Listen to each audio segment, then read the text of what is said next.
গর্ভধারণ যে কোনো নারীর জন্য একটি গুরুত্বপূর্ণ সময়। অনাগত সন্তানের সুস্থতার জন্য সব বিষয়ে অনেক ভেবেচিন্তে পা বাড়ান একজন গর্ভবতী মা। সেজন্য তারা মেনে চলেন নানা ধরনের নিয়মকানুন। সন্তান পেটে থাকা অবস্থায় সহবাস করা যাবে কিনা এই প্রশ্নের উত্তর নিয়ে অনেক পুরুষের মধ্যেই দ্বন্দ্ব রয়েছে।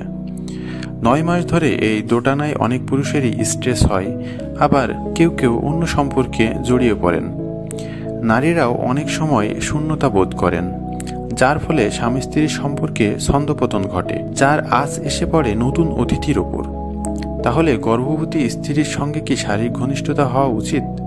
চিকিৎসকদের মতে অন্তঃসত্ত্বা স্ত্রীর সঙ্গে শারীরিক মিলন করা নিরাপদ, তবে তার জন্য বিশেষ কিছু সাবধানতা মেনে চলতে হবে।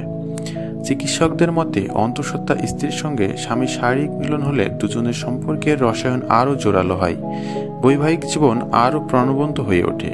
এ প্রসঙ্গে ইন্ডিয়া টুডেকে মনোবিদ ডক্টর নীরাজা আগরওয়াল বলেছেন, অন্তঃসত্ত্বা থাকাকালীন স্ত্রীর সঙ্গে শারীরিক ঘনিষ্ঠতা হলে সম্পর্কে নয়া গতি পায়, দুজনের বন্ধন আরও নিবিড় হয়। শুধু তাই নয়, এতে স্ট্রেস কমে। শারীরিক ঘনিষ্ঠতা তৈরি হলে অক্সিটোসিন নির্গত হয়, এতে সম্পর্কের সেতু আরও মজবুত হয়। এছাড়া কোনো জটিল সমস্যা না থাকলে 9 মাস পর্যন্ত সবসময় স্বামী স্ত্রীর শারীরিক মিলন নিরাপদ। এছাড়া গর্ভাবস্থায় নির্দিষ্ট কিছু সময়ে বিশেষ সতর্কতা মেনে চললে সহবাসে কোনো সমস্যা নেই বলে বিবিসিকে জানান ডক্টর রেহানা আক্তার। তিনি বলেন, প্রথম 3 মাস আর শেষ 2 মাস বিধিনিষেধ দেওয়া হয়, বিশেষ করে জটিলতা থাকলে এটা বলা হয়। তবে এ সময় বিশেষ সতর্কতার সঙ্গে সহবাস করা যায়, এছাড়া অন্য সময়ে কোনো সমস্যা নেই। এছাড়া গর্ভাবস্থায় স্বাভাবিক কাজ ও হালকা শরীরচর্চাও করা যেতে পারে বলে জানান তিনি।